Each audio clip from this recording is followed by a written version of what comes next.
how's it going? It's me, Wrestle Beach, joined by my bestest friend in the whole wide world, Kurt Johansson. I suppose now. And welcome to the first episode of our show, which is titled That Random Show. Why is that, Kurt? Why is it called that? It's just going to be a really random show. Because it's our show and it's random. Pretty much, like, it's going to be a different topic every time, and we were going to go as the whole Wrestle Pals because that's how we met through wrestling, but it'd been really hard always explaining that a show's called Wrestle Pals, but it's going to talk about anything but wrestling. So, yeah, we got away from that, and do you want to talk about some of the names we... So, before we started recording, we were like, Wrestle Pals may not work. We need to try and find something different. We literally had like a half an hour meeting quotation marks before this. The most unprofessional meeting ever. That sums us up perfectly, though. And that's why the show's That Random Show. But one of the things I thought, you know what? It's going to be random. Let's just search random and other words for random. And I learned a new word. Slapdash. What the hell's... So then I start Googling what slapdash means, and I'm kind of worried what might actually come up when I search slapdash. Like, who knows? Turns out it means when something's done too hurriedly and carelessly. That sums up, that sums us up perfectly, in fact. Maybe we should have called it That Slapdash Show. That Slapdash. Use it in a sentence. Oh, that show that we did was just so slapdash. Or for you single ones, like if you've met somebody and it's a one-night stand and it was very disappointing, when your friends ask you, how was it? It was a right slapdash. It was just hurried and careless. It was a right slapdash. We need to get that trending. Hashtag right slapdash. Right slapdash. So for our first topic for this show, we thought Marvel. That's the big thing. And obviously when we did the interview, it seems like forever ago. It was only about 8 months ago it released. It took us about half an hour just to get talking about wrestling anyway. So but with the passion of different films and different gaming and different TV shows, that's where the show is born. And Marvel's the big trend at the moment, obviously with WandaVision. But yeah, let's kick things off with Marvel. Are you Marvel or are you DC? Which one do you prefer? Right, so I'm probably going to get a lot of hate for this considering Marvel is the it thing right now. I'm more of a DC girl, but there is a reason for this. You see, it was my dad, he influenced me with wrestling, video games, cartoons, and of course comic books. So my dad's a big Superman fan, so that's kind of where my love of comics started off. So Superman, Justice League, Batman, etc., typical ones, and then I ventured into Marvel. So I'm not really as much of an expert in terms of Marvel comics as I am DC comics, but nonetheless, it's certain comic books have taken my interest and whatnot. Me and you've spoken about this before. I'm a huge Deadpool fan, and I'm a huge Xmen fan. Those are my two topics that I could literally go on what is it, Mastermind, and I could nail. So, but what about you? I'd have to agree. I've always said, whether it comes to gaming, DC has that. Yep. For comics, I prefer DC. I've read some Marvel, mainly Hickman's series, where it's Avengers and New Avengers, and it kind of leads up to the reboot and what we've kind of seen on happening in the film world with Infinity Wars and stuff like that. So, but I was always Batman. Watching Batman as a kid, having the Batman figures, and I'd have my Batman figures in a wrestling ring, wrestling my wrestlers, and all that good stuff. And I think it was when these Marvel films came out, I didn't mind them, but I still, apart from X-Men, which we spoke about briefly when we interviewed, I love X-Men. I love the characters. I used to watch the cartoon as a kid. I'm constantly with my daughter and I've got her on my knee and I just start doing the tune of Xmen because I'm like, oh, he likes that. And the fact it's on Disney Plus now is amazing. So it's one of them movies. They've got it hands down. I don't think DC have done anything worth shouting about since the Dark Knight trilogy. Yeah. I've enjoyed the stuff. Like I've watched Batman vs Superman, or I've watched Suicide Squad more than once. But I think Marvel, because they've got the studios and they're not having to deal with what Warner Brothers want. Like we've seen the difference between Marvel studio films and Fox's Marvel films. Like 100%. Especially see when you go back, like because I've done that the past couple of nights. I've went back and watched the Fox renditions of the Xmen movies. So Saturday night I watched Days of Future Past, and last night I watched Apocalypse. And honestly, like the difference in the Fox Marvel compared to when you go back and you watch like the MCU version of like, I don't know, like Iron Man or Avengers, and honestly it's like, don't get me wrong, both great, like both great renditions of Marvel, but yeah, I feel like just literally what you're saying in terms of movies, as much as I love DC, the movies are just for me a constant miss. But the reason I say that is because like you'll know that they always seem to do like the Snyder cuts. So it's they cut a lot out from the theatrical movie because there's obviously so much you can only put in a movie, and then you get the Snyder cuts, and then it's like they add in like even just like the tiniest couple of seconds, and you go, that makes so much more sense for the plot. And it's like I've always found that I've enjoyed the movie more after I watch the Snyder cut, and whereas with Marvel, I can go in and I can know with the movies I'm going to be happy. Like nothing's going to get cut. Like even just a couple of seconds where I'm like, hold on a second, like that doesn't make sense. Yeah. No, 100%. And we've seen it with Suicide Squad. Like I believe they retaped a lot of Suicide Squad because of how successful Guardians of the Galaxy was with the music in the background and the humor. And I was like, oh, we could do that with. And it didn't work at all. And I'm excited for the Snyder Cut. Like with what it's going to be over 4 hours. Yeah.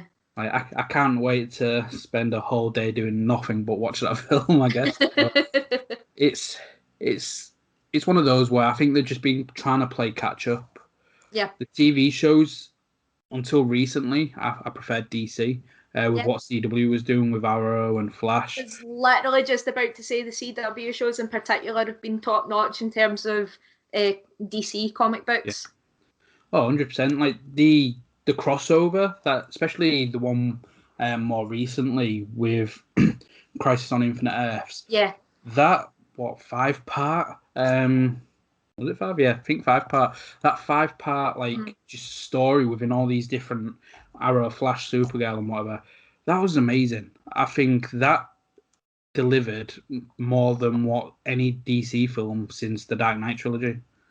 Totally agree. Like the only 2 DC films that have came out that I can confidently say that I've enjoyed from start to finish are Wonder Woman and Birds of Prey. Yeah. And those are the only 2 I can say I've enjoyed. Because in my humble opinion, I believe that Margot Robbie, out of all the casting, she's been the perfect casting for Harley Quinn. Yeah. And it's like, however, having said that, same with Gal Gadot, in fact, with Wonder Woman, but having said that, I feel like if we're talking casting and just like the whole spectrum of comic book movies, I don't think you're ever going to get anyone as good as like perfect casting as Hugh Jackman as Wolverine. I don't think we're ever going to like touch that again. No, like that was lightning in a bottle. It's scary, like how they do a new Wolverine, and I think we've seen it in Logan, the way obviously with his daughter, she becomes Wolverine in the comics, and I think that's the only way Marvel films I could really get behind it. Like it'd be hard to see Logan, and it's because he doesn't age. Well, he ages, but very, very, very, very, very slowly. Yeah. So, in as if you can do what's in X-Men Origins, where they've recasted Patrick Stewart, and they've got McAvoy in to be Professor X. They can't really do that because he still looks like that. Yeah. I'd like to think now that Marvel Studios own everything, that it'll be, even if it's just a couple of movies, I think they may be able to talk him round. See, I heard that the reason that he wanted to retire Wolverine was mainly because one, obviously because he's getting older, and two, predominantly because he can't keep that shape for much longer, No. like he just doesn't want to keep that shape anymore, which fair enough, like, because I can imagine talking in terms of like dieting for wrestling and whatnot. I can imagine how much effort he needs to put in, not just with the gym and with diet. Because like I read somewhere, it's like he would have to work out so many hours a day just to keep that size. And cause he is fucking, like, no pun intended, but he is a jacked man. Like, Yeah. he is swole, and I hope they do it. If it's just one or two, and I think they're going that way with WandaVision. I know you finally caught up after me telling you you need to watch it, because I don't want to be dropping any spoilers. I finally caught up with it. Cart got on to me for so long. I think it was like a full week, because we organised this 3 weeks in advance. And then it was like about a whole week, Cart was messaging me going, have you watched WandaVision yet? Have you watched it yet? You need to watch it. Oh my God, it's amazing. And it was just that way. I was trying so hard to wait until the full show was out, because I know what I'm like in terms of not just TV shows, but like in particular Marvel, because I love the whole Scarlet Witch story. So I tried my hardest to wait so I could just sit and binge it, but I couldn't, because everyone was just like, this show's amazing. And then I think it was about 5 or 6 episodes were out at this point. So I was like, okay, I'll watch an episode. And then we watched the first, like me and my other half, we watched the first episode and we're like, we need to watch another. So we ended up like trying to ration it. So it was like 2 episodes a night that we were watching, but we were just like, we want to watch more. We want to watch more. And now you join the rest of us where you cannot wait until the next episode. Oh my God, I know. Like, the Marvel have this amazing thing that they do in their movies, and in particular, you see it with WandaVision. They have this amazing thing that they do where it's like they can have the plot going like this, but then something else comes out of like here, and you go, why didn't I think that was gonna happen? Exactly. Like, obviously, I'm assuming we're going to do like a spoiler warning so that it's not ruined for anyone. So, Definitely. like, spoiler alert! Like, I'm assuming that we're just going to talk about WandaVision now. We have to. We have to, because this is the to. latest Marvel thing right now, and it is amazing. It's so good, and I hate the fact that I see so many people like, oh, it's a bit slow, isn't it? Like, everything that's happened has been pointless, and it's just because of on-demand services and stuff like that. We've been spoiled to be able to binge everything, and like we've seen it with I know it's not Marvel, but with Cobra Kai, everyone's like, oh no, I've got to wait a year. Whereas I actually paid for YouTube Premium when I didn't even have my own show at that time, but I just wanted to watch Cobra Kai because I was a huge Karate Kid fan, and I watched season 1, and then season 2 came out. Watched that. Then I'd been waiting for like 2 years for this season 3 to come out, and everybody was just. And then obviously it came out on Netflix, so I rewatched it all again, and everyone was like, "Oh, I can't wait!" And they're like, "Oh, as if I have to wait like 4 months." I'm like, I've waited 2 years. Yeah. Because like I put that up on Twitter the other week, because again, same thing. I watched the first episode of Cobra Kai because the other half, he was Hearty Bro, he was giving it.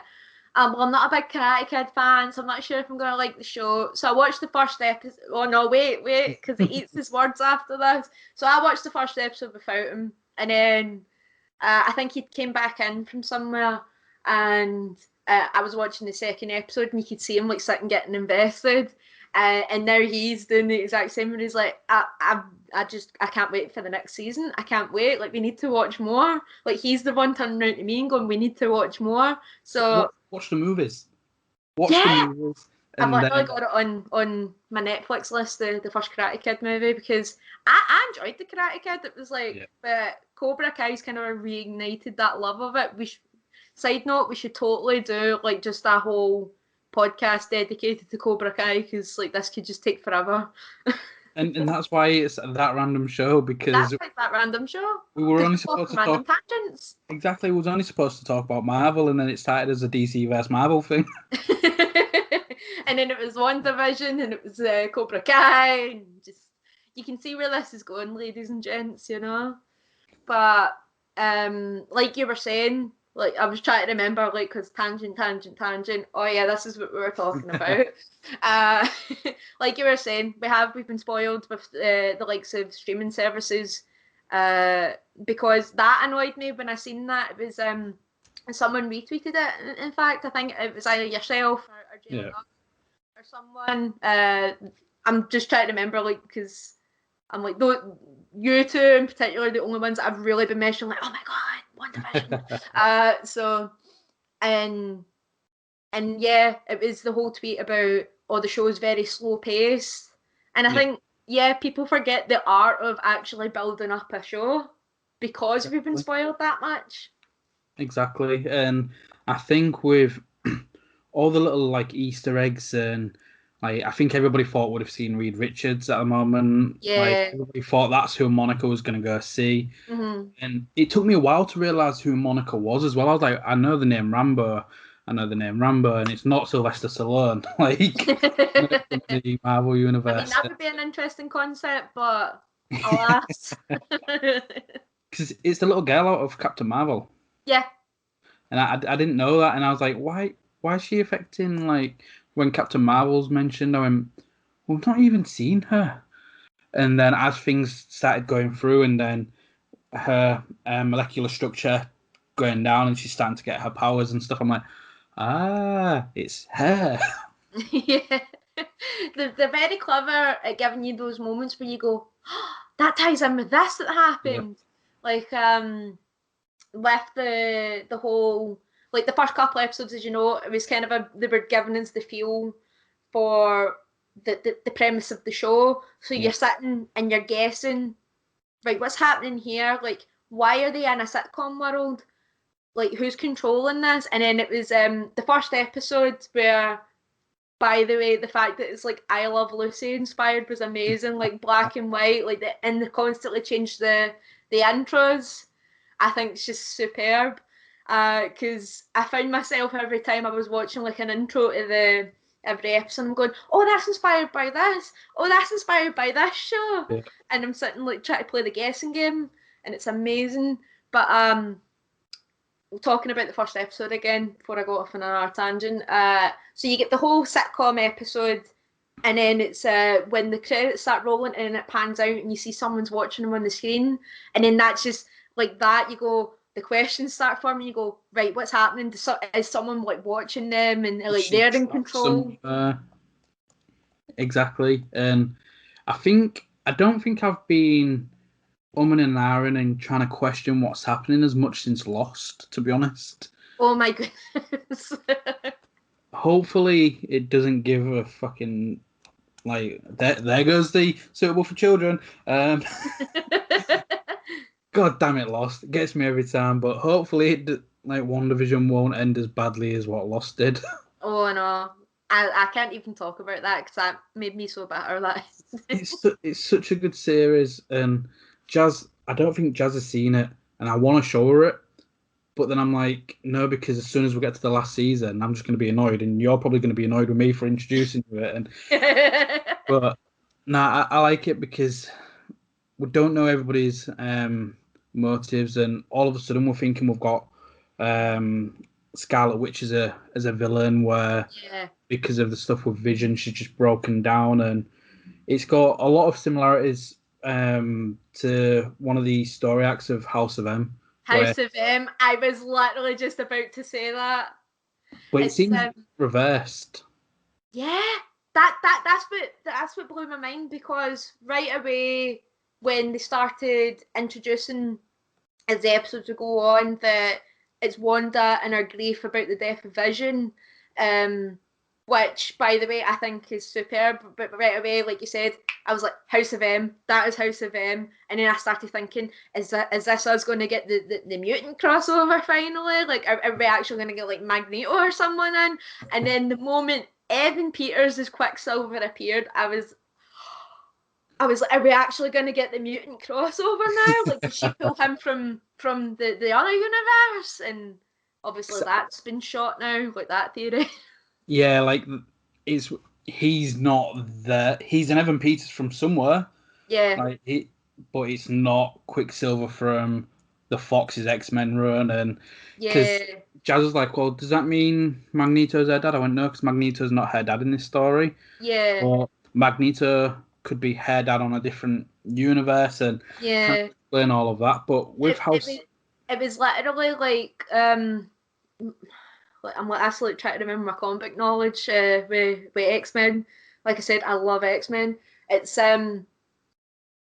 they do have like the Russian parents. They do have the Russian parents, but then it's revealed that they actually adopted the twins, and Magneto is their father. So I'm hoping that maybe at some point, because I think the Marvel like studios actually bought over, like Disney actually bought over the Fox X-Men and that. So I'm hoping that maybe at some point we will get that reveal at some point down the line. Yeah, I'm hoping so. I think it depends on what like run they're going to go with, like what story arc. And I think we've seen it with the movies. Like the movies haven't followed the comics to a T. And I'm glad they don't, because it's not going to spoil it with House of House of M. Billy and Tommy are created from part of Mephisto's soul. Yeah. And she knows that's how she's created. But whereas Wanda, generally think it's her and Vision's like miracle children, essentially. Obviously, Agatha's behind that. And in House of M, like Scarlet Witch eradicates the mutant gene. Yeah. She wipes the mutants from the face of the earth, and it's supposed to tie in with Magneto's whole premise of like he was wanting the mutants to be the pure race, sort of a thing. And this is why I thought it was House of M as well, like because of the way that Peter was being. I thought he's been sent in by someone. I did not get, and I get so annoyed I did not guess Agatha to begin with. I genuinely had it in my head, it's Magneto, so that they can do the House of M storyline, so that, because I know Pietro in the comics works with Magneto, so that they can actually try and make the mutants a pure race and whatnot. And then, like you say, it's actually from the fragments of the soul that the kids are made. And like we talked about as well, it is clever, because right away I thought, as soon as they pinpointed it's Wanda's grief that's doing this, I thought, oh yeah, they literally are taken from the House of M story. I like the fact that they've replaced the kids with Vision for that story, because they still have the kids in it, but they've made it that it's that story, but they're changing things, and it is clever. Exactly, and I think that's where the reversal of House of M will go. Obviously, when Agatha takes Billy and Tommy in the comics, she realizes that she made the kids out of Mephisto's soul, and because of everything, she wants to wipe the mutant gene out of her grief, because she knows that's been wrong. Whereas I think on this one, it's going to hit her hard if Billy and Tommy aren't real. That's Agatha's doing, and if Agatha wipes the floor, what if Scarlet Witch then tries to bring them back, and in doing so creates the mutant gene? That'd be clever. See, I would love that if that's how they actually introduce the mutant gene into. I would be happy with that. I would genuinely be happy with that. Especially with the way that they're doing the whole Agatha thing, because going back to House of M, when they do the story, it's Scarlet Witch ends up becoming Agatha's protege. Yeah. And they end up basically wiping the mutant gene. So it'll be interesting to see if, because it looks like she's under control of Agatha in the show, because I think it was like Agatha called her back. Yeah. I think it was, wasn't it? If I remember correctly, I could be wrong, but It's, Agatha's talking to her anyway in the yeah, lair. it's been one of those where I can't remember her name apart from Agatha now, but when she's always said something that's made Wanda tweak, and it's actually I'm not controlling you, and then Yeah, she's got control of Wanda now. You saw that with the energy, and we'd got our first mid-credit scene as well with Pietro getting Monica. So yeah, I'm excited by it. Like it's gonna be interesting to see how they do it, because obviously Wanda, she's going to be in the next Doctor Strange, where it's all the multiverses. So I think it's slowly going to happen, and I think everybody's been wanting Fantastic Four. Everybody's been wanting yeah. Fantastic Four to be done by Marvel Studios, and I just find it interesting the fact that Agatha as well. Did you know her first appearance was in Fantastic Four? Really? Her first comic appearance was Fantastic Four. Oh wow. So I'm hoping, just because I think if we get Doom, Doom will be a good villain. Like Yeah. Marvel don't really do villains well. Like Mm-hmm. Thanos was amazing, but I think overall, I think if you look back in the movies, I feel the villains have been quite lackluster. Whereas I think Yes. Doom could be great. Doom is a great character as well, because like you see it in like the old cartoons, for example, like the old Spider-Man cartoon. He's the one that unites the villains, Yeah, and the Avengers come in and they help Spider-Man and whatnot. Like everyone forgets, I think, that Doom actually plays like a really big part within the Marvel universe. But talking about when you literally when you said that Marvel don't really do villains, right? First thing I thought of was Iron Man 3 with the Mandarin. I was so disappointed with that, yeah, because like he's the only villain I believe that has ever came close to defeating Iron Man, yeah, and I just did not like the whole. It was an actor. There was the Mandarin. The Mandarin wasn't a real thing, and I did not like that. I was like, if you're gonna give me Mandarin, you give me Mandarin.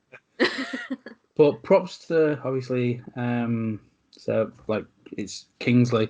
Like I'd met him at Buckingham Palace garden party, just to, Oh, just to name drop. Like, oh, let me just pick up that name from the floor that you dropped. exactly. Um, but nah, the film itself was crap.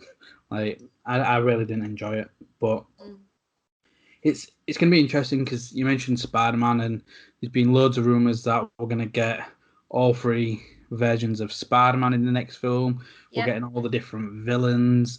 So maybe that could be the introduction to Doom. Like, why have all these different Marvel villains from probably different universes getting together? Hopefully that could be why Doom is there, because Daredevil and Jessica Jones, that's now owned by Yes. Disney. So incorporate. Oh, you're frozen there. Oh no. Yep. You froze for a bit as well. I was like, hold on a second, is this going to be a moment again? um, but no, the whole like different Spider-Man and stuff like that. That could be a great way to bring in Doom as the reason 100%. why. Just so excited, and I'm glad that Daredevil is going to get a chance to be in the Marvel world, because what a TV show. Oh my goodness, that like the way that they done the characters, it was one of those ones as well. As much as like we were always getting the full series up, right away to sit and Yeah, binge watch, they were good with their slow pacing as well. I noticed it with Daredevil and Jessica Jones in particular. Don't get me wrong, I loved like Iron Fist and Luke Cage as well, but Jessica Jones and Daredevil were my favourites, yeah, because I just loved the way that they done the characters. I loved the way that Daredevil introduced the likes of Jessica and Elektra in particular. yeah. Like her storyline was superb, and Can we just take a brief moment to shout out David Tennant as the Purple Man? That so was good. Wow. So good. Like, talk about Marvel villains. Like, he's up there with one of the best they've done. Yes. Just because of his performance. Like, he's such a good character. Like, me and Jazz have been watching through Harry Potter's. Like, that's our comfort watch. And we just watched Goblet of Fire. And then I was like, he's just such a good actor. He really is. Again, randomness and tangents. Did you see the series where he played the serial killer Des? Yeah. Yes, I watched that. He's what I like to call a chameleon in the acting world. Yeah, he can just take on any role, and then it's like that split second where you go, oh my god, that's David Tennant. Yeah. Because like one of the scenes I never forget about Jessica Jones, like me and my dad still talk about this to this day, is the scene where he's taken over the house and he puts the kids in the cupboard. And you know what scene I'm talking about? Yeah. He puts the kids in the cupboard, and then it's like the kid, the little boy says that he needs to go to the bathroom, and he's like, oh, and he commands him, and he's like, oh, just pee yourself in there, and the little boy just pees himself. It's like me and my dad always talk about that scene, like just the way that he just delivers that line where he just commands him. I'm like, wow. It can do everything just so cold and yeah, amazing. Like he's as an actor is incredible. But that was probably one of my favorite characters, where because it's one where I think in the movies and stuff they'll lose.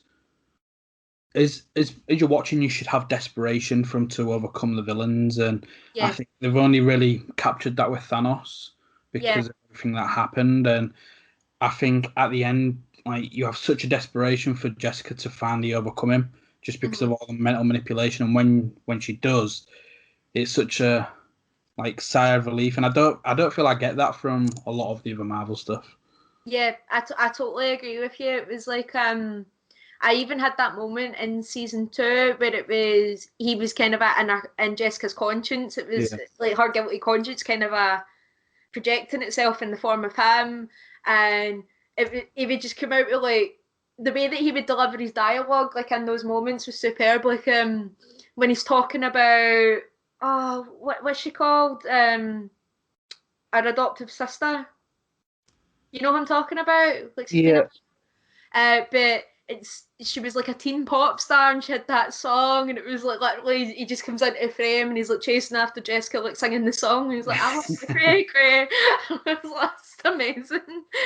I'm having to Google it because it's gonna do my head. Trish, that was it. Walker. Because she's supposed to be a hero in the Marvel universe as far as I'm aware. Yeah, I think because you saw her starting to get the let me have a look. Trish Walker. She, because I've not really read much of as much I like Daredevil. I've not really read as much of that stuff. And so for Jessica Jones, that was a new like insight for me. Like I love Spider-Man, but I don't really read Spider-Man comics. Yeah. So the whole new Defender stuff was something very, very new to me. I totally agree. Like literally the only things I knew about Jessica Jones, I'm the same as you, I didn't really read the comics. I really should though, because that show just really spun it for me where I'm like, I need to read these comics. But Hellcat is Trish's Hellcat. That was that. Cause I was going to say Wildcat, but I was like, no, that's DC. But yeah, the only things that I knew about Jessica Jones was that she used to be a superhero. And what was it? She went by Jill. That was like a superhero name. It was something like that. And she was married to Luke Cage, and they have a daughter in the comics, I believe it was. And that was virtually all I knew about Jessica Jones. That was that. So when they done like the little nod in the show when it was like I think Trish says to her about like the superhero costume, she's like, yeah, I don't do that anymore. And don't do Jill anymore. Speaking of villains, I enjoyed Cottonmouth in Luke Cage. Yes. I thought he did a really good job. I've seen him in quite a few different things. Mm-hmm. I'm sure he was in The Wire, the person that portrays him. But I'm excited to see what Marvel Studios will do. I know they're recreating Punisher, but they're going to keep the actor, which is good because I thought he made a great Punisher. Yeah, he's my favorite Punisher, 100%. Did you ever watch the one with Kevin Nash in? Are you talking about the old movie? Yeah. Yeah, but I only watched it that one time because I was just like, you know, like when it first came out, and I was like, I couldn't believe that was Marvel, like when I first watched it. Yeah. And I always remember the top trump cards. I used to always get like the DC or Marvel top trump cards as a kid, and I was like, "Why is Punisher in it?" Like I've just seen him stamping on people's heads, and like then the game comes out and you start throwing people's heads in. Like, oh my goodness, that was one of the games I actually wanted to talk about because I was like, that game was just amazing. It was basically Hitman. It was a belter of a game.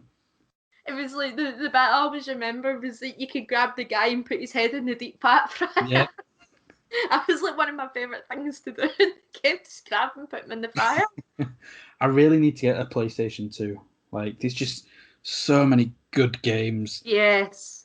I really want, because obviously they've got PlayStation now, and I really want them to put Xmen Legends on there. Like, it was. Have you ever played it?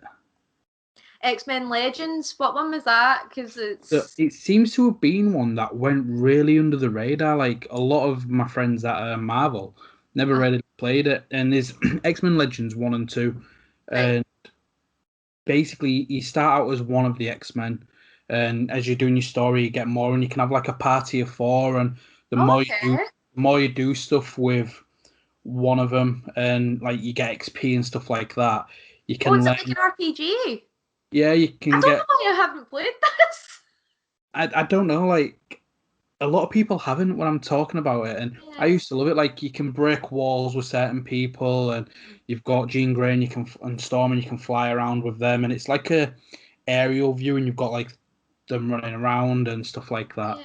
From like the bird's eye view, but yeah, you can level them up, and they get stronger and stronger, and then you unlock new characters, and you can choose which 4 you want in your party for that. And it was such a good game. Like I believe the first one, the villain's Magneto and like the Brotherhood, and in the second one was Apocalypse. Oh, That's the villain, and you start actually being able to like you can get Magneto in your team on this time, and it was such a good game. Like I genuinely want to buy a PlayStation 2 to try and find it. Because we'll be doing that as soon as we finish the call. Like I will actually be going on Amazon and eBay to see if I can get this game because you've actually sold it to me. I love X-Men, I love RPGs. Why have I never played this game? Yeah, it's why I've never understood like people not knowing it because it is just so good. Like in the first ones, like you've got Sentinels that you'll attack and stuff like that. And I don't know if you'll be able to like see it, but that looks vaguely familiar. So maybe my brother's played that. I'll need to ask him because like he's my go-to in terms of games. It's so good, and I think the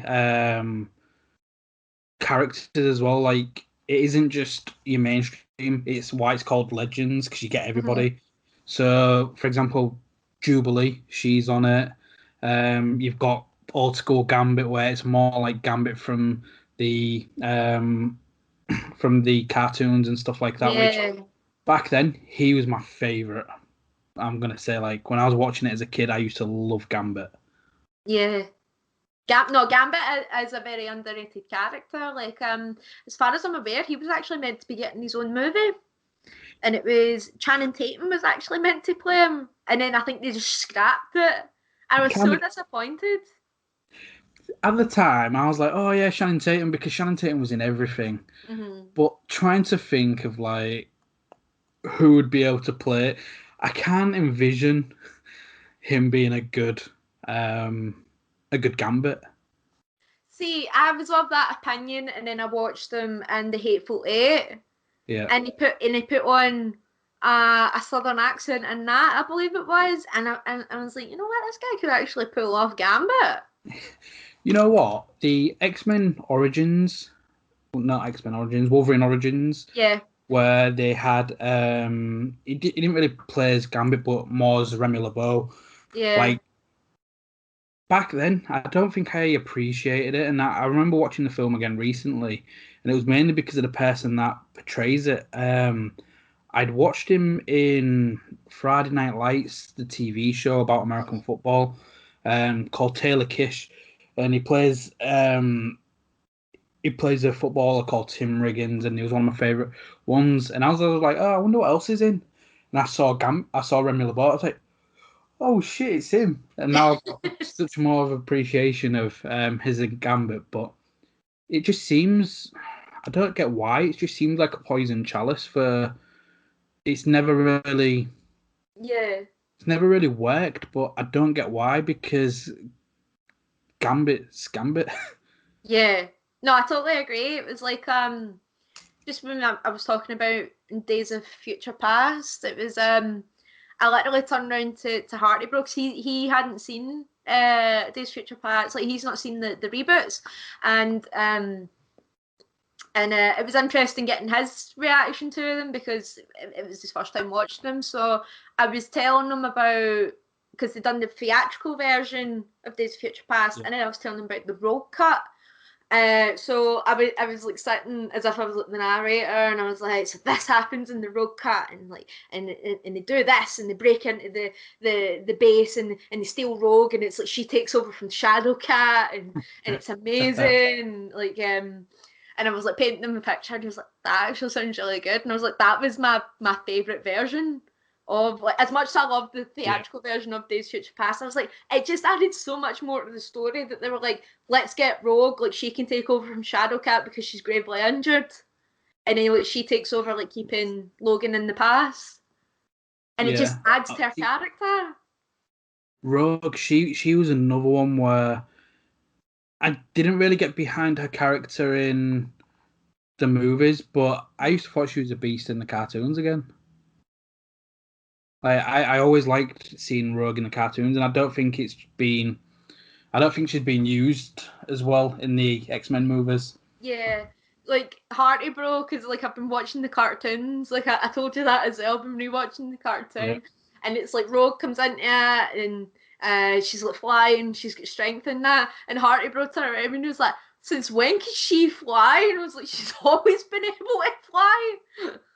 Exactly, like she's such a badass, but they only really portrayed the version where if she touches somebody, she's going to suck their energy out, and I think there is so much more, and it'll be interesting to see what stories Marvel will try and tell, and hopefully with the Disney platform we may get a Gambit film or even a Gambit TV show, because that'd be a good TV show.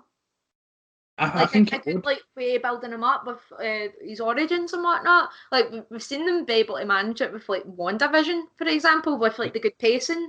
So personally, I would rather see a Gambit TV show over a Gambit movie. Yeah, because I think if you've not watched the cartoons, you're not going to appreciate Gambit. Yeah. And I don't think you can tell that it'd be the whole DC of rushing a story. Yeah. Whereas I just love Gambit. And I know it's WrestlePals, it's the podcast not about wrestling, but it's why Ace Austin, I first gravitated towards him, because I was like, he reminds me of fucking Gambit. He's got the ace on his cards. He comes out with a staff. He's got the purple coat. I'm like, yeah. And then that just reminded me of my love for Gambit again.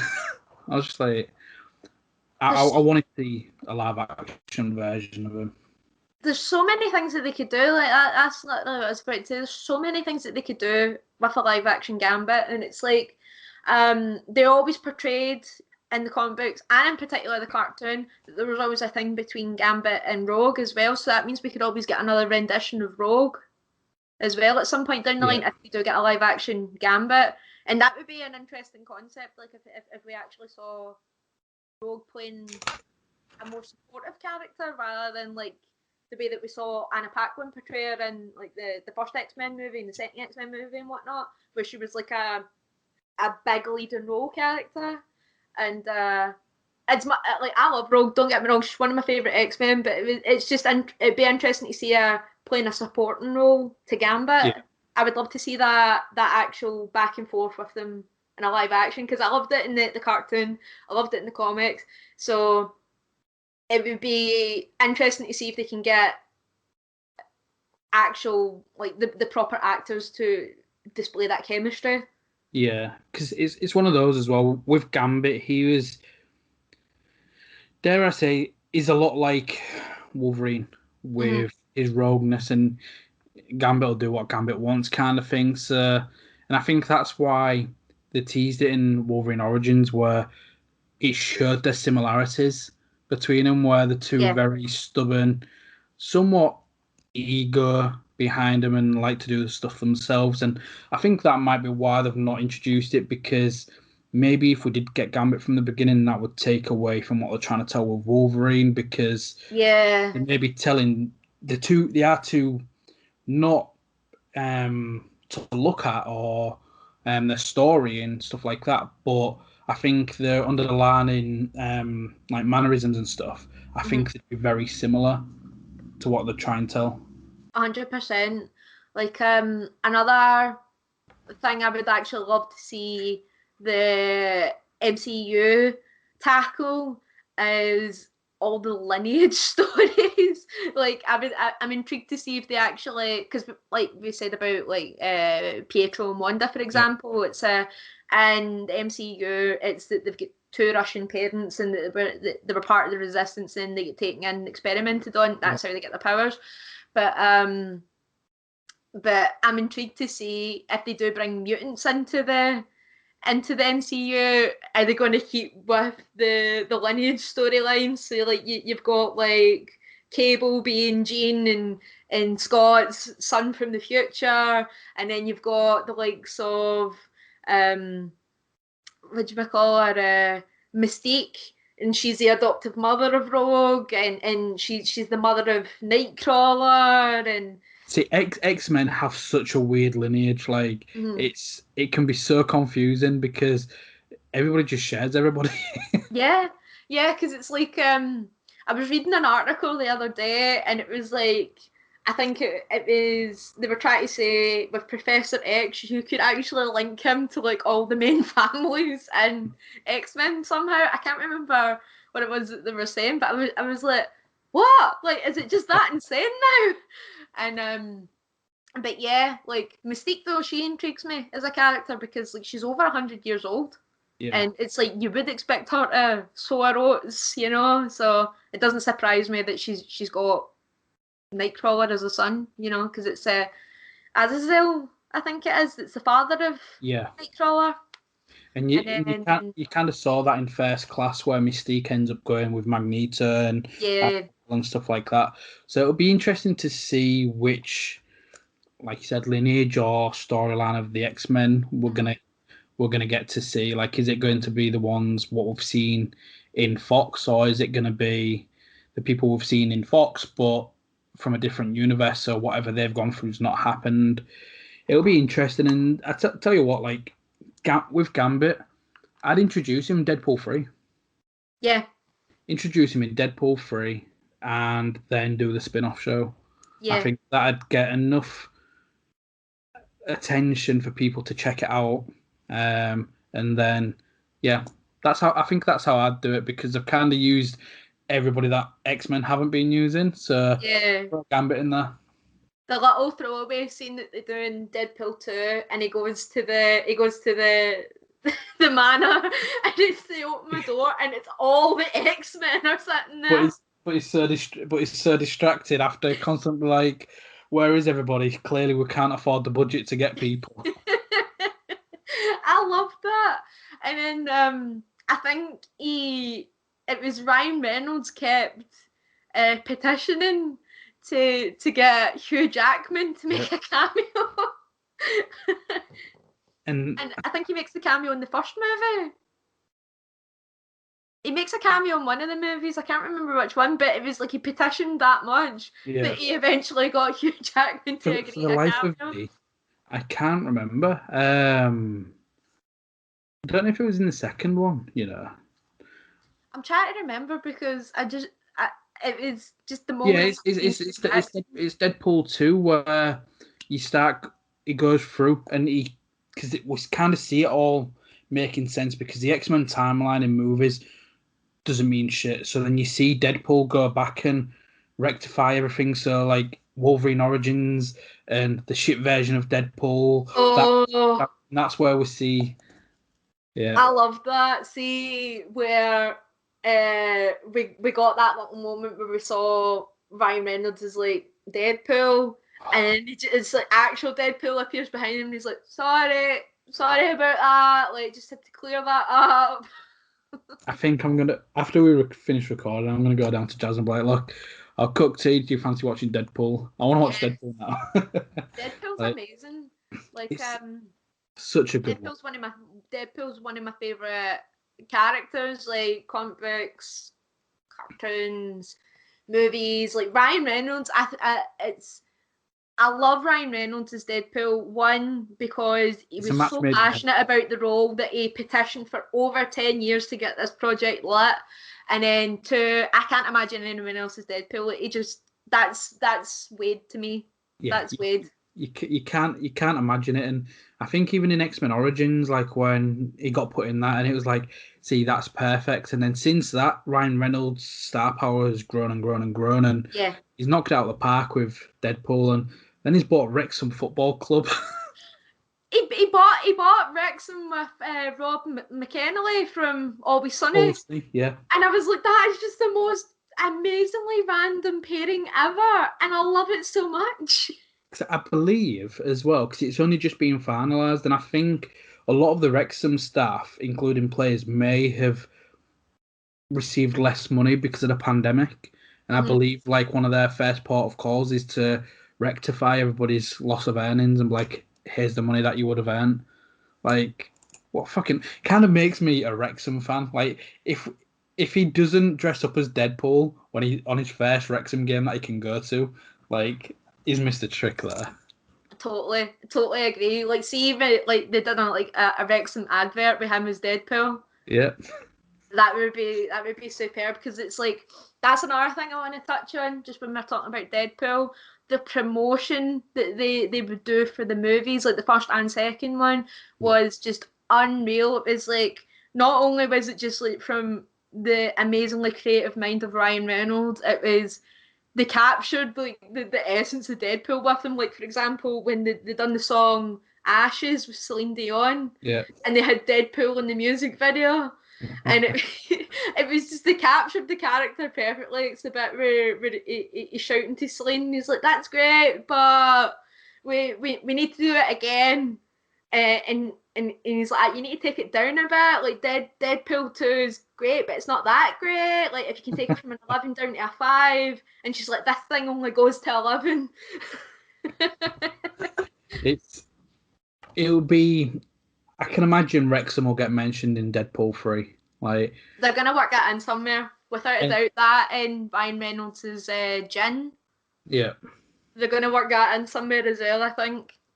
I think like I'm excited to see how they talk about Marvel Studios and Disney now owning it as well. Like, I can imagine the first scene, he sees all the X-Men like cast, and he'll be like, well, we've definitely got a bigger budget here in Disney or something like that. Yeah. I think that needs to happen. I totally agree. Like, I can imagine as well that like during the movie he'll work in like an advert, like, and he'll actually like he'll do like adverts where it's like maybe like during a fight scene when he's like shooting about and that, and then it's like somebody's got like his aviator gin, and he just picks it up and he takes a drink and he's like, aviator gin, and he like continues fighting. Or like we're saying about Wrexham, he works in some sort of a Wrexham reference there, whether it's like 1 minute, and then he starts doing Wrexham business. Yeah. Sorry, it's just my football club. Yeah. one of my favourite moments in Deadpool 2 is when he's got the Zamboni. And he's like, ah, ha, ha, ha, and he's like trying to run over the guy on the ice rink with the Zamboni. But it's like the Zamboni is just going painfully slow like this. And he's like, ah, ha, ha, ha. And he's just in the mental laugh. He's like, I'm going to kill you in 5 minutes. And then because it pans out and it just shows like how slow it's going. Oh. And the amazing. Cher reference as well, like when it's If I Can Turn Back Time's playing at the end. And then he turns around to his missus and he says, if we have a baby, we're definitely calling it Cher after this. Like, what else are you looking forward to with Marvel then? What else am I looking forward to? Well, like I've touched on before, like just because I love Xmen, I'm intrigued to see where we get the crossover with that. Because like you said, like, cause now you've piqued my interest where you said that, or maybe it's going to be like the reverse House of M, where she creates the mutant gene. That would be interesting. But like, it's one of those where, yes, we can get them from a different dimension, which we may see with the multiverse. But they're implementing that in Phase 4, aren't they? Like you were saying.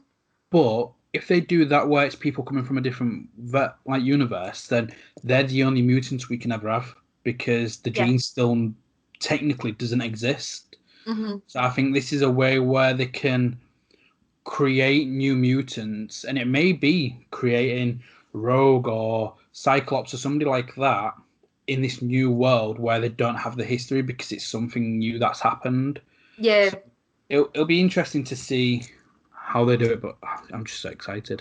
No, I'm excited as well. Like another movie that I'm looking forward to, like is, I've not watched it yet. It is on Disney Plus. I've seen it. It's Dark Phoenix, like X-Men Dark Phoenix, and I am dying to watch it because, as you and I discussed in our first interview, Dark Phoenix Saga is one of my all-time favorite X-Men storylines. I think I've seen it. And I think, if I'm right in thinking, I only watched it recently because I put it off. Yeah, I've seen it. I think Fox managed to fuck up that storyline for the second time. Really? Oh no! Because like I had my hopes up really high because of like you said, they just messed it up with X-Men: The Last Stand. They messed it up. And I wasn't really impressed with that. And then when at the end of Apocalypse, and it's like the scene where they're building up, and it's Professor X is fighting Apocalypse in his mind, and he's like, Jean, unleash your power, Jean, unleash your power. And then we get that moment where it's in his subconscious, she walks through the X-Men doors, and she unleashes the Phoenix.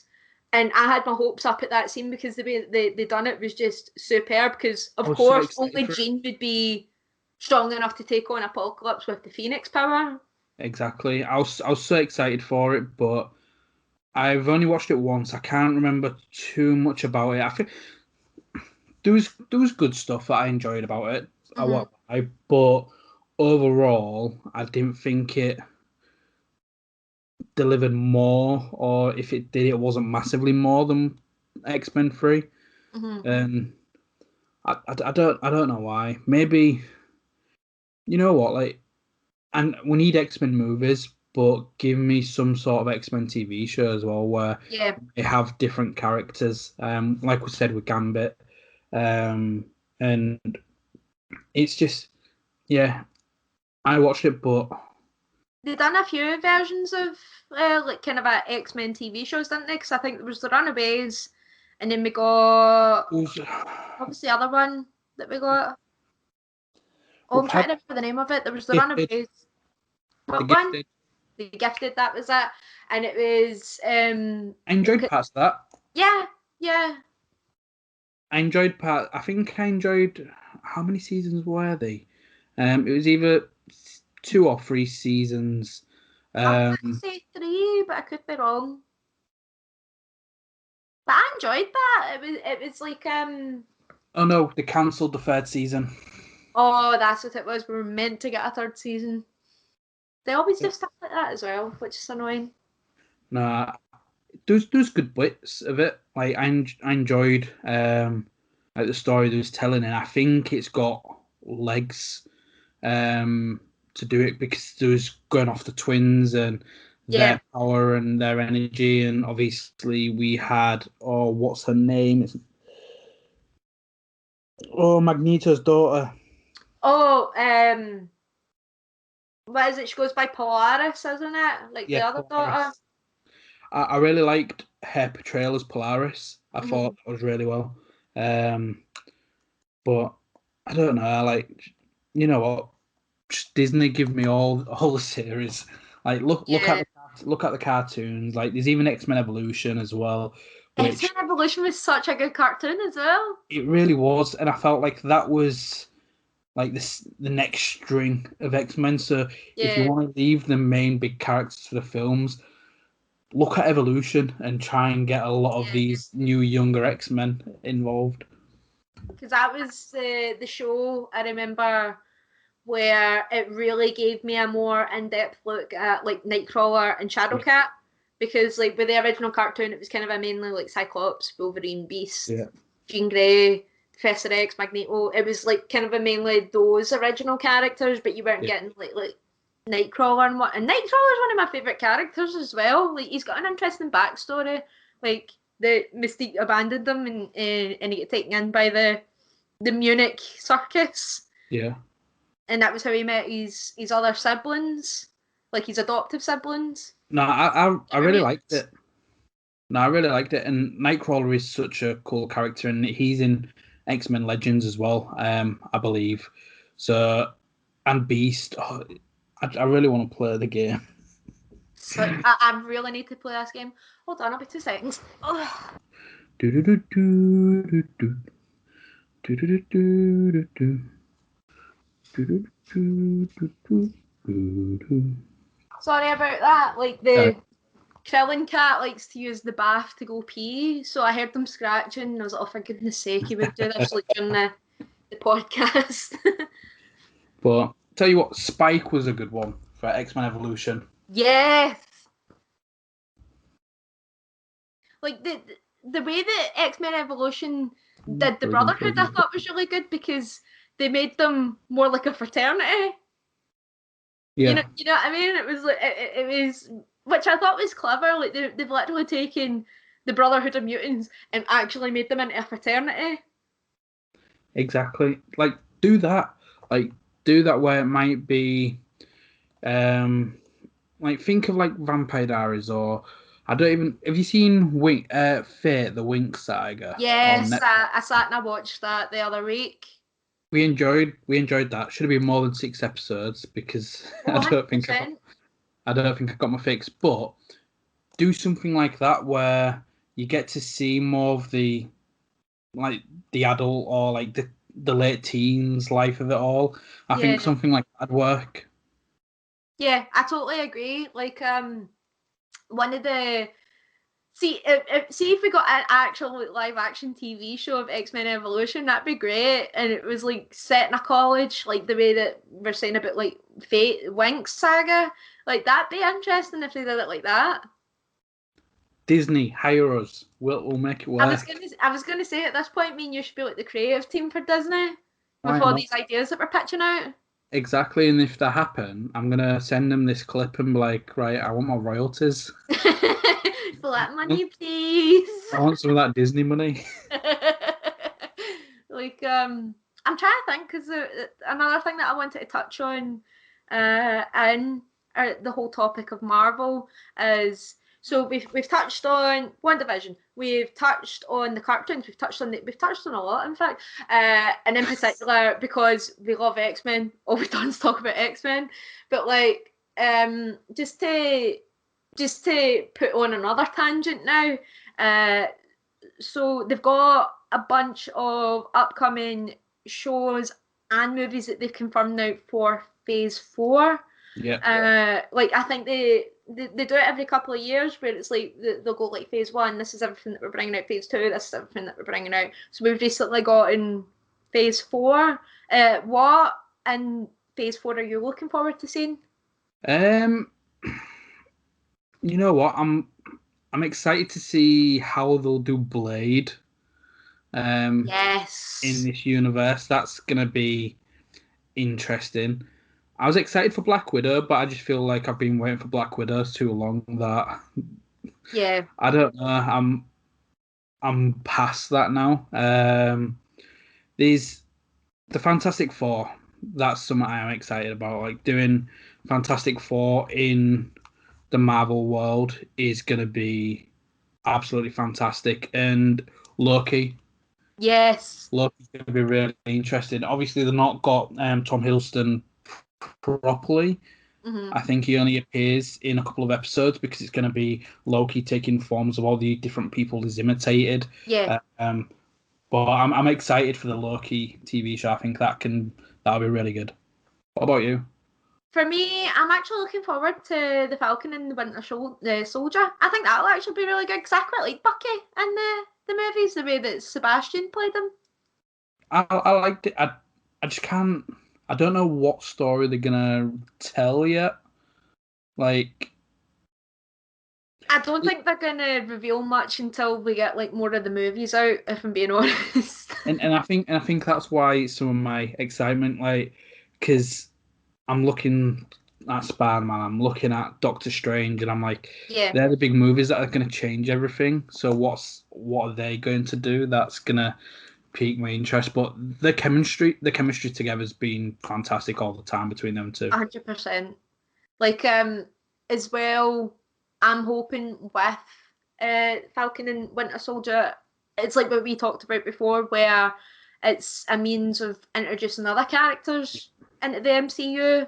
So, because like we've seen it with WandaVision, where they've actually introduced Monica, like as a proper character, and this is her becoming Photon now. She's going to be in Captain Marvel too, as the adult version of Monica, rather than the child, with the same actor. And like I mentioned, the main Marvel stuff that I read, I had Avengers and New Avengers, and they'd run coincide each other because 9 times out of 10 you wouldn't get any of the Avengers in New Avengers and vice versa. But then when you've got your Infinity Wars, they kind of come together. And there's so many characters. And I remember Jazz saying, was like, well, what are they going to do with the new films now? Like, because the Stones are gone. I was like, that's it. So, like, Phase 4's restarting and they'll probably build up to another big event. But I don't know what that event could be. I don't really know what they could be as well, because let's be honest, like from Phase 1 they've been building it up for Thanos. From Phase 1 they were building it up. And just side note, when we were talking about the stones, did you notice with WandaVision with the adverts, the adverts were all kind of hinting at the Infinity Stones?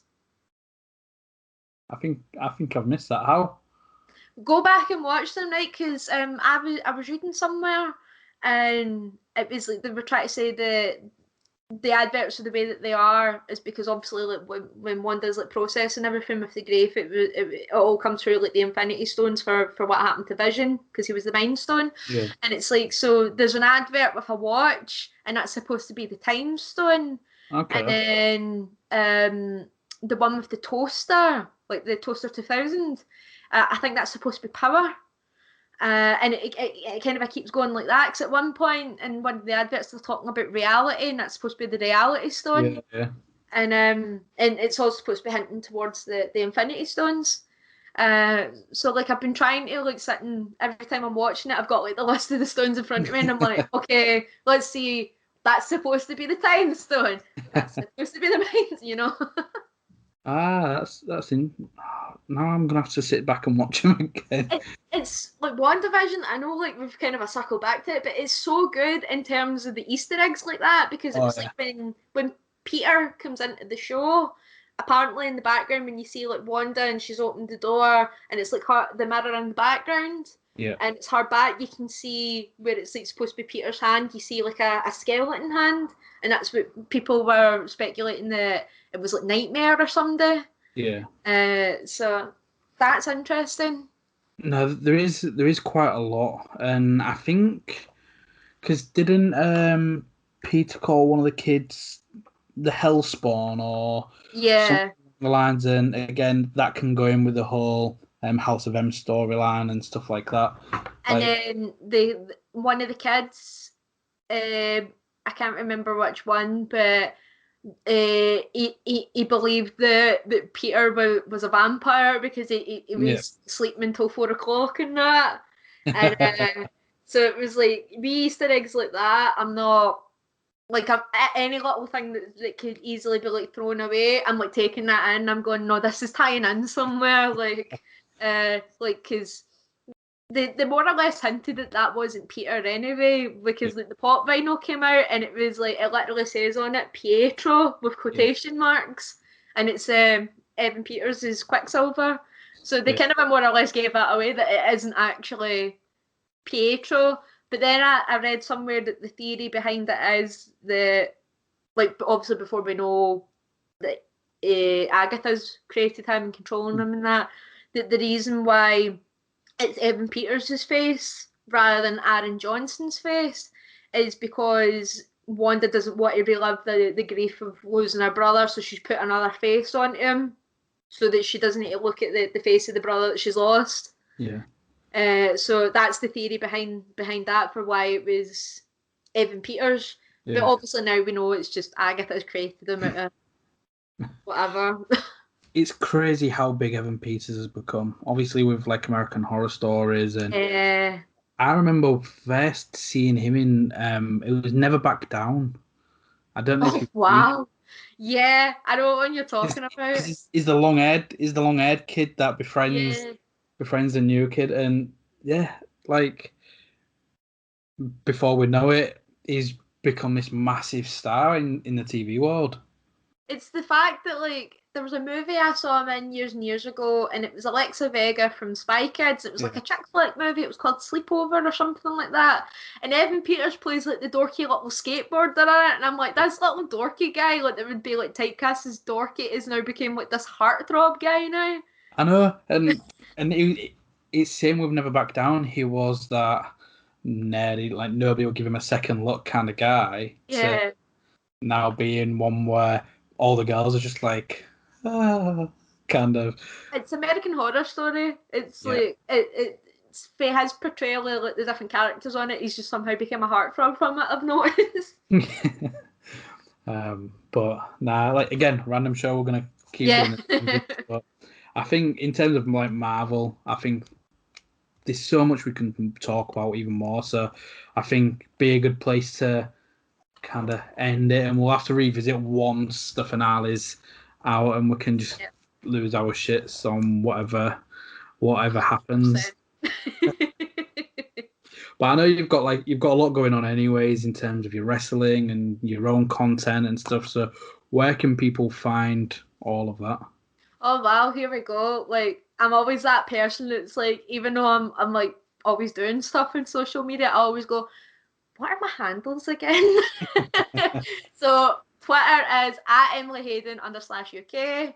My Instagram is /Emily Hayden /, and then if you type into Facebook, Emily Hayden, my ugly mug will appear. Why not just do the same handle? Do you know what it is? I tried to do the same handle and then it kept coming up like I think it was like my Twitter handle was my first one, and then it was I changed my URL on my Facebook, so it comes up the same URL as my Twitter, so it comes up Emily Hayden UK, and it's Instagram that just does not agree with me, because every time I try to put Emily Hayden UK, it's like that name is already taken, and I'm like, there is no way that name is already taken. No way. The only person I share that name with is an American fitness model. All right, I'm gonna search for that handle on Twitter, on Instagram right now. Let's see what comes up.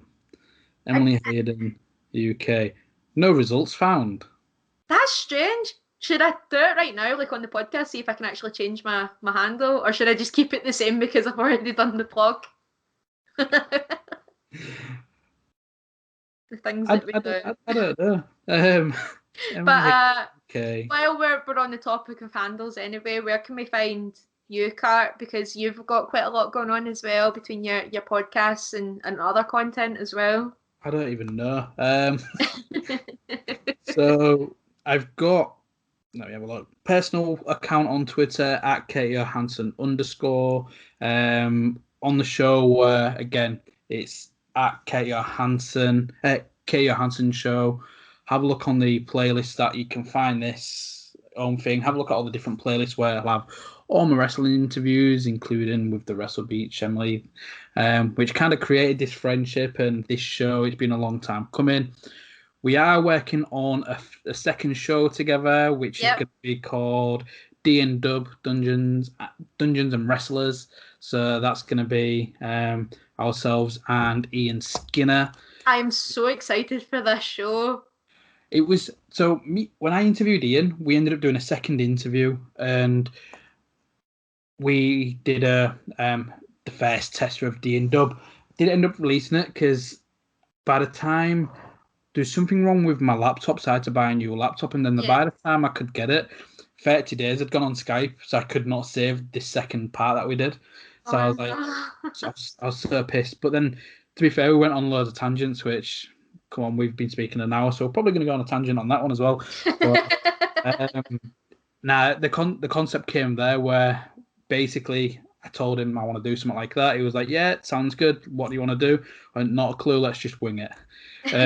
We're kind of working on that. So for those of you that are into D&D, myself, Emily, and Ian all play that, not together. So it's going to be interesting talking about our stories. Like, I know you play weekly, mine's every 2 or 3 weeks. I think Ian plays weekly as well. I could be wrong. I'm not too sure with Ian. It's funny though, because like the amount of time that I've known Ian, I didn't know he was into D&D. And then, like, so I only recently got into it, like I told you, I only recently started playing. We can touch on that, like, in the actual podcast. And then it was just that kind of a moment where the three of us were like, hold on, you play D&D. And that was just kind of how the idea came about. Like you said, just the three of us, like, with our constant tangents, being like, that's a good idea for a show. So yeah, Dungeons and Wrestlers, where basically we're just going to try and take it might be like different wrestling pictures or building up our own favourite parties using wrestlers, and if they had to keep their gimmick, what would they be and stuff like that. So yeah, that's going to be a lot of fun. That's going to be coming soon.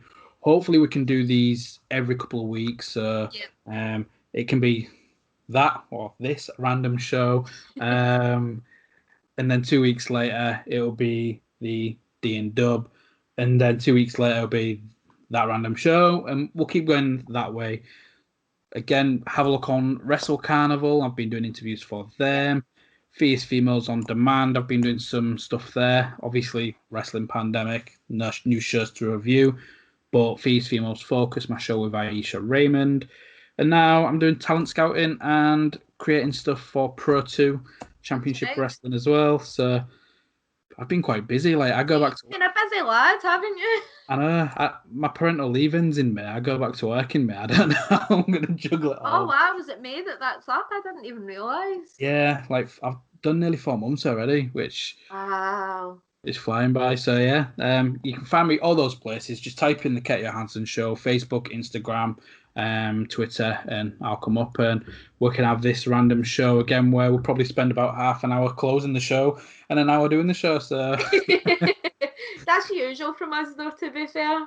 Exactly. Somebody's the same on Twitch, but I'll go like, right, I'm gonna go now, and it's like 10 minutes later, and I'm like, right, but I should go now. So, for those of you that are still tuned in, like, we are going to go now. So, thank you for watching, and thank you for listening as well. Like, been a lot of fun. Let us know your thoughts on everything Marvel, your favourite games, comics, films. What do you think's happening in WandaVision and the future of the Marvel Universe? And suggest other topics that you might want us to talk about. Like, we may not have any clue what we're going to talk about, but we'll see. Again, that random show is just going to be a show of randomness. Here's one to finish it up as well for the fans that listen. If you had a superpower, what would it be? There we go. Oh, see, this is always a hard one because I'm like, do I want to just be immortal and live forever? But then that's quite lonely. But then I'm like, well, I could make more than one family, but then that's still quite sad. because I'd have like 50 families from like 50 different generations. Flying would be cool. You know, I think I'd fly, to be honest, just because no matter what's going on, you can just go up and just leave everything alone, and you could get to wherever you want as well without having to pay for a car and whatnot. Exactly. Or if I'm not the only person, then I will have a superpower where I can touch somebody and take their gift and do See, what. that's what I was gonna say. I would do the rogue so I can just take whatever I want whenever I feel like it. Loopholes. Loopholes. But we'd love to hear from everyone else that's been kind enough to tune in. What would your superpower be? What shows are you into? What cartoons are you into? What games are you into? So yeah, because it's a random show and we talk about whatever we want. So yeah, make sure you tune in 2 weeks' time or 1 week if you want to check out the D and Dub stuff. We don't know the topic for 2 weeks because I'm sure we'll just come up with that a couple of days before. Because again, that random show. So until next time, bye for now. Bye.